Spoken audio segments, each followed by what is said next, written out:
Kaporari mu gisirikare cya leta y'u Rwanda nkorera Kagabiro. Nese ahubwo wamubyaye. Akazi ke no kwiba gusa nicyo cyari kimutunze nta busirikare yigeze. C'est le père de Cyprien Bucyayintare, le soi-disant militaire rwandais qui s'est rendu à la police burundaise le 11 mars 2016 à Bujumbura.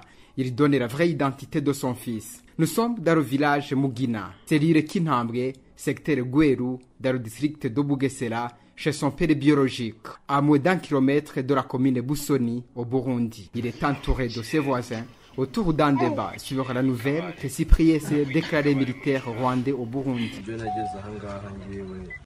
Je suis venu ici parce que j'avais un problème que je devais exposer. Mon problème est lié à ma profession. Je suis caporal de l'armée rwandaise au Kagabiro. J'interviens pour prévenir à l'attaque que le Rwanda planifie au Burundi.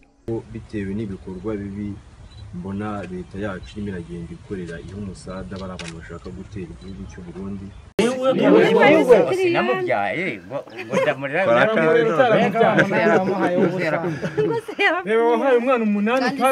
Son père Esydras décrit son comportement qui l'aurait poussé à fuir sa famille. Akazi ke no kwiba gusa nicyo cyari kimutunze nta busirikare yigeze. C'est un voleur tout court. Il n'a jamais été militaire. Il a volé les poules avant de voler les chèvres de notre voisin Augustin. J'ai dû payer ces chèvres tout en signifiant au public que je ne paie pas pour lui. J'ai procédé au partage de ma propriété à chaque enfant. Isambu ya nyina w'abana buri mwana wese agafite isambu umunani we yaziba ntabenzongera kurihira bazakore mu biye.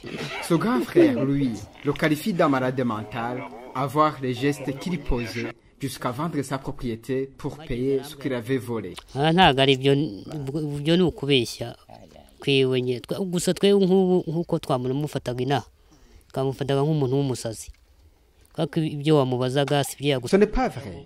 Il n'a jamais été militaire. Nous le prenons pour un malade mental. Il ne répondait pas à ce que nous demandait. Il est quelquefois fou. On le rigote souvent. Nous avons pensé qu'il aurait été empoisonné par ses copines. On le prenait tout simplement pour un voleur, un fou.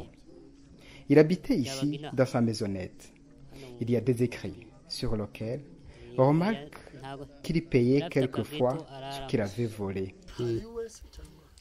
Aho yagakodeshaga inyandiko zo zaba zihari yaribye abo yibye bari yari yarabishyuye bitewe no guteza agasambu kiwe gusa izo nyandiko zo kuntu yabishyuye zifite abo yishyuye nibo bafite izo nyandiko z'uko yishyuye. L'administration à la base reste toujours préoccupée de ce cas de Cyprien. Le chef de village pense qu'il est au service des gouvernements burundais de par ses mensonges. Icyo kintu tukimara kugira kumva ko yafashwe nk'umusirikare kandi tuzi ko nta busirikare twigeze tumubonamo. Personne ici ne l'a vu en tenue militaire. Nous avons eu beaucoup d'inquiétudes parce que nous avions pensé qu'il aurait été kidnappé. Cependant, nous avons entendu ce qu'il dit et nous avions pensé qu'il serait au service de l'État burundais pour trahir notre pays. Nous ne le retrouvons pas facilement. Yivugira ubwe twahise tugira impungenge tuvuga ese uriya muntu ni ibiraka yaba yarahawe n'icyo gihugu kugira ngo abashe kugira ngo aharabike igihugu cyacu natwe biraducanga. Cet administratif regrette que Cyprien laisse derrière lui des dossiers en suspense depuis son départ. Il devrait s'acquitter des amendes liées à ses actes de vol et regrette que cela risque de compromettre les membres de sa famille, se réjouissant tout de même que ce cas est bien connu depuis longtemps. Souvenez-vous, la police burundaise l'avait exhibé vendredi passé, disant qu'il s'agit d'un militaire rwandais capturé au cours de son espionnage, tandis que lui affirme qu'il s'est rendu de bonne foi et que la police disait cela pour un militaire qui ne connaît pas ses chefs hiérarchiques du sommet à la base.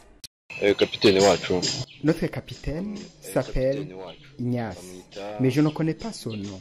Mais le nom et prénom de notre commandant m'échappent.